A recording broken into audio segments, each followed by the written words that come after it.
الحمد لله نحمده ونستعينه ونستغفره ونؤمن به ونتوكل عليه ونعوذ بالله من شرور أنفسنا ومن سيئات أعمالنا من يهده الله فلا مضل له ومن يضلله فلا هادي له ونشهد أن لا إله إلا الله وحده لا شريك له ونشهد أن سيدنا ونبينا وحبيبنا وشفيعنا وسندنا ومولانا محمدا عبده ورسوله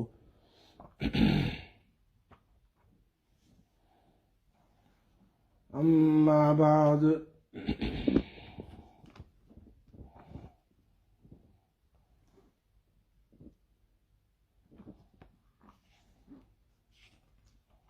وعن أبي هريرة رضي الله تعالى عنه أن رسول الله صلى الله عليه وسلم قال لتؤدن الحقوق إلى أهلها يوم القيامة حتى يقاد للشاة الجلحاء من الشاة القرناء رواه مسلم صدق الله العلي العظيم وصدق رسوله النبي الأمي الحبيب الكريم ونحن على ذلك لمن الشاهدين والشاكرين والحمد لله رب العالمين.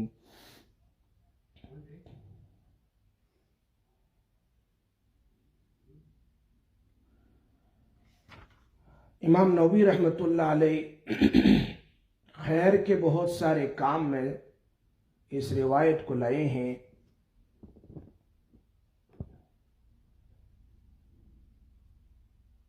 ابو ذر غفاری رضی اللہ تعالیٰ عنہ فرماتے ہیں میں نے نبی اکرم صلی اللہ علیہ وسلم سے پوچھا ای الاعمال افضل، کون سا عمل سب سے افضل ہے ثواب کے اعتبار سے؟ کون سا عمل ثواب کے اعتبار سے افضل ہے؟ تو حضرت نبی اکرم صلی اللہ علیہ وسلم نے فرمایا الایمان باللہ والجہاد فی سبیلہ، اللہ پر ایمان لانا اور اللہ کے لیے محنت کرنا. اللہ پر ایمان لانا اور نیک کام کرنے کی کوشش کرنا. تو پھر صحابہ نے پوچھا ای الرقاب افضل، کون سا غلام آزاد کرنا افضل ہے؟ تو نبی اکرم صلی اللہ علیہ وسلم نے فرمایا انفسها عند اہلها، مالک کو جو غلام بہت پیارا ہو. مالک کے پاس بہت سارے غلام ہیں، اس میں جو غلام بھی پیارا ہو، اور دوسری شرط یہ ہے وہ اکثرها ثمن، اور بہت مہنگا ہو، ویلیوبل ہو، ویری ایکسپینسو. یہ دو شرط لگائی. اللہ کے نبی صلی اللہ علیہ وسلم نے. غلام تو بہت مہنگے ہوتے ہیں. ایک غلام کو آزاد کر دے اس زمانے میں تو اس آزاد کرنے والے پر جہنم کی آگ حرام ہو جاتی ہے.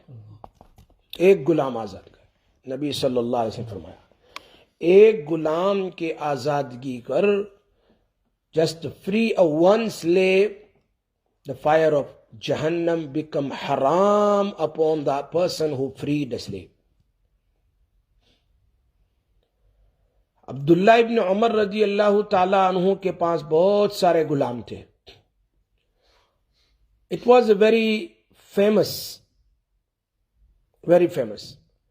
that عبداللہ ابن عمر رضی اللہ تعالیٰ عنہ اس غلام کو جلدی فری کر دیتے ہیں جو زیادہ عبادت کرتا ہے.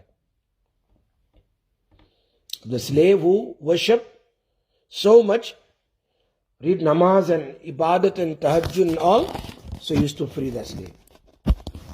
تو غلاموں نے باڑی لگا دی، یہ لمبی لمبی نماز پڑھنے لگے، جب بھی موقع ملے اللہ اکبر، جب بھی موقع ملے اللہ اکبر۔ عبداللہ ابن عمر دیکھتے تھے کہ چلو اس سے بڑا نمازی، چلو جاؤ فری۔ دوسرے کا نماز اس نے شروع کر دی، نماز فری۔ تو ایک مرتبہ کسی صحابی نے کہا عبداللہ ابن عمر یہ تو فری ہونے کے لیے لمبی نماز پڑھ رہے ہیں، اللہ کے لیے تھوڑے پڑھ رہے ہیں، اللہ کے لیے تو نہیں پڑھ رہے، تو فری ہونے کے لیے۔ فرمایا غلام آزاد کرنے کا ثواب بہت ہے، جہنم کی آگ حرام ہو جاتی ہے۔ اگر یہ اللہ کے لیے مجھے دھوکہ دیتے ہیں تو پھر بھی سستا سودا ہے، اللہ کے لیے دھوکہ دیتے ہیں مجھے تو نو پرابلم، قیامت کے دن میری تو مغفرت ہونے والی ہی ہے، وہ جانے ان کا کام جانے، وہ جانے ان کا کام جانے۔ اگر یہ اللہ کے لیے مجھے دھوکہ دے تو no problem, I love to free کر دیتے۔ اس زمانے میں ڈر بہت ہوتا تھا صحابہ کرام کو۔ حضرت ام المومنین عائشہ رضی اللہ تعالی عنہا نے اپنے بھانجے سے کچھ گڑبڑ ہو گئی تھی، تو انہوں نے کہا تھا کہ حضرت عائشہ رضی اللہ تعالی عنہا بہت خرچہ کرتی ہے، یعنی بہت اللہ کے راستے میں اسپینڈنگ کرتی ہے، I'm going to stop her.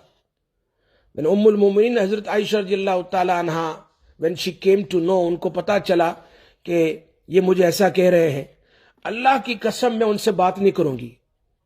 کیا کھا لی؟ قسم کھا لی، Allah's قسم I'm not going to talk to him. Why he's talking about me like this? I will spend in the path of Allah. It's my money. اس زمانے میں اللہ کے راستے میں خرچ کرنے کو بہت پسند کرتے تھے، بہت زیادہ۔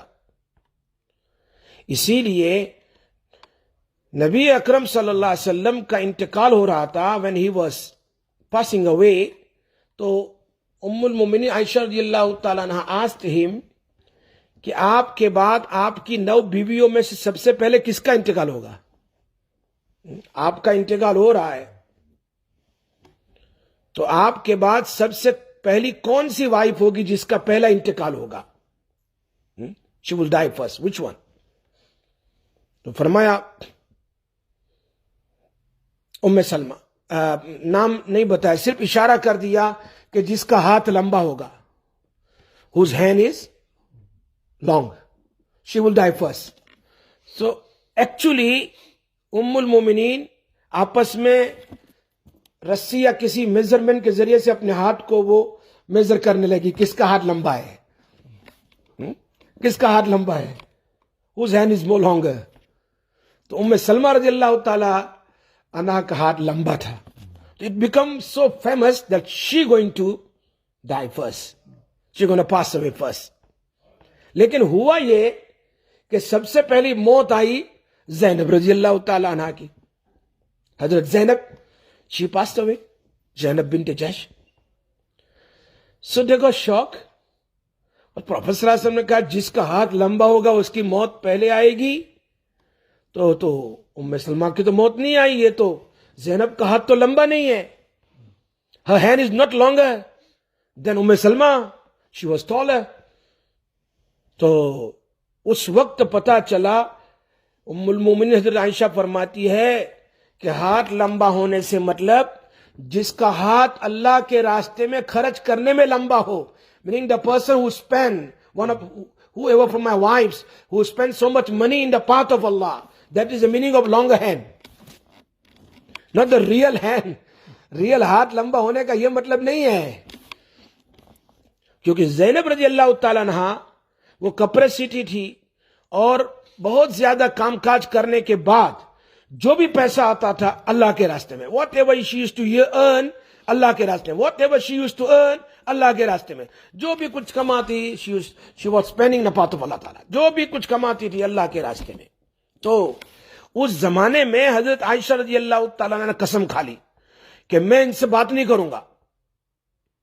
اب ایک قسم آدمی کھا لے اور قسم توڑ دے تو ایک غلام آزاد کرنا پڑتا ہے، ایک غلام آزاد کرے۔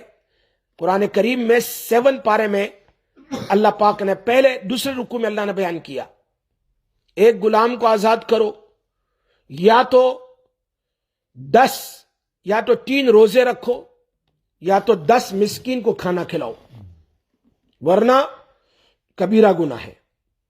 کیا ہے؟ میجر سے ٹو ٹیک اے لائی قسم، قسم لیتا ہے قسم توڑنے کا، لائی قسم نہیں، قسم کھانے کے بعد قسم توڑ دے تو اس کا کفارہ and ransom to free one slave in the path of اللہ، اور یا نمبر 2 اگر سلیو نہیں ہے تو فاسٹ فور 3 days، روزہ رکھنا، وہ نہیں ہے cannot fast then feed 10 slaves، 10 poor people، beggars۔ عائشہ رضی اللہ تعالیٰ عنہ کا مسئلہ کیا ہوا کہ ایک دن ان کے نیفیو دوسرے صحابہ کرام کے ساتھ گئے، کہا تم دروازہ نوک کرو اور پوچھے کون، تو آپ اپنا نام بتا دینا کہ I am so and so صحابی came to ask you one question، تو وہ کہے پردے کے پیچھے سے آؤ، تو آپ کہنا ہم سب آ جائیں، we all must come inside، so I will also come inside۔ Nephew ہے نا، تو میں بھی آ جاؤں گا اندر میں، اور اندر میں جا کر میں اپنی خالہ کے ساتھ معافی مانگ لوں گا، because she is not allowing me to come inside، she is not allowing me to come inside۔ تو انہوں نے اس طرح کی ایک پلاننگ کی کہ آپ مسئلہ پوچھو اللہ کے نبی حضرت عائشہ رضی اللہ تعالیٰ عنہا کو دروازے کے پاس، اور کو پوچھے کون ہے تو اپنا نام بتا دینا، اور کہا اندر میں آنے کا کہے تو آپ کہنا ہم سب آ جائیں، we all must come inside، so I will come with you all۔ then وہ اندر چلے گئے اور جلدی پردے کے پیچھے جا کر اپنی خالہ تھی، ماں کی بہن ہے، لگ گئے برابر سے، معاف معاف معاف۔ اب she have to talk to him now، قسم ٹوٹ گئی، she have to talk to him because he was crying and he was begging her please forgive me۔ now عائشہ رضی اللہ تعالیٰ عنہ، قرآن میں تو ایک غلام آزاد کرو، لیکن وہ اتنا ڈرتی تھی قسم ٹوٹنے پر، she was so frightened to break the قسم کہ انہوں نے ایک نہیں، ام المومنین عائشہ رضی اللہ تعالیٰ عنہ freed 30 slave in the path of اللہ، 30 غلام کو آزاد کیا۔ اتنا ان کے دل میں ڈر ہوتا تھا اللہ کا۔ ہم تو چلتے پھرتے اٹھتے بیٹھتے اللہ کی قسم اللہ کی قسم اللہ کی قسم کھاتے ہی رہتے ہیں۔ وہ مائی تھی ایک قسم پر اتنا ڈرتی تھی کہ 30 غلام، اس زمانے کے 30 غلام بہت مہنگے ہوتے تھے، کہ جس پر ایک کو آزاد کرے تو جہنم حرام ہے۔ کہ اگر تم نے اس زمانے میں غلام کی کہتے تیری آنکھ آزاد ہے، تیرا ہاتھ آزاد ہے، تیرا پیر آزاد، فرمایا جس عضو کو تم نے فری کیا تمہارا وہ عضو جہنم سے فری ہے۔ اگر پورا کر دیا سلیو کو تمہارا پورا بدن جہنم سے آزاد ہے۔ تو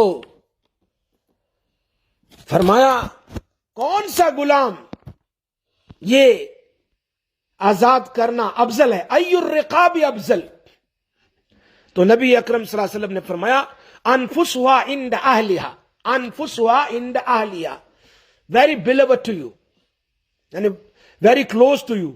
وہ کہنا 10 ورکرز ہے، اس میں سے ایک ورکر بہت اچھا ہے اور برابر کام کرتا ہے، is very close to the owner، the master، اس کے ساتھ بہت کلوز ہے، کام کرتا ہے، very clever، تو ماسٹر اسے محبت کرتا ہے۔ تو 50 غلام ہے، اس میں سے ایک غلام ہے وہ بہت ہی ذہین ہے، انٹیلیجنٹ ہے، and very close to the master. فرمایا اس کو آزاد کرو جو قیمت میں بھی مہنگا اور بہت دل میں لگنے والا ہو۔ اشارہ کیا تم اپنی بلیوڈ چیز کو اللہ کے راستے میں خرچ کرو، ایسا نہیں کہ کپڑے پھٹ جائیں اب اللہ کے راستے میں دے دو۔ یہ تو کرتے ہیں نا، کپڑے پھٹ گئے دے دو، اس سے پہلے نہیں۔ لن تنالوا البر حتى تنفقوا مما تحبون، جب یہ آیت اتری نا، 4th پارہ 1st آیت، لن تنالوا البر حتى تنفقوا، کبھی بھی تمہیں نیکی نہیں ملے گی جب تک تم بلیوڈ چیز کو اللہ کے راستے میں خرچ نہ کرو۔ لن تنال never ever you get rewards by Allah until, yeah, you get normal reward, but the best reward until you spend your beloved things in the path of Allah.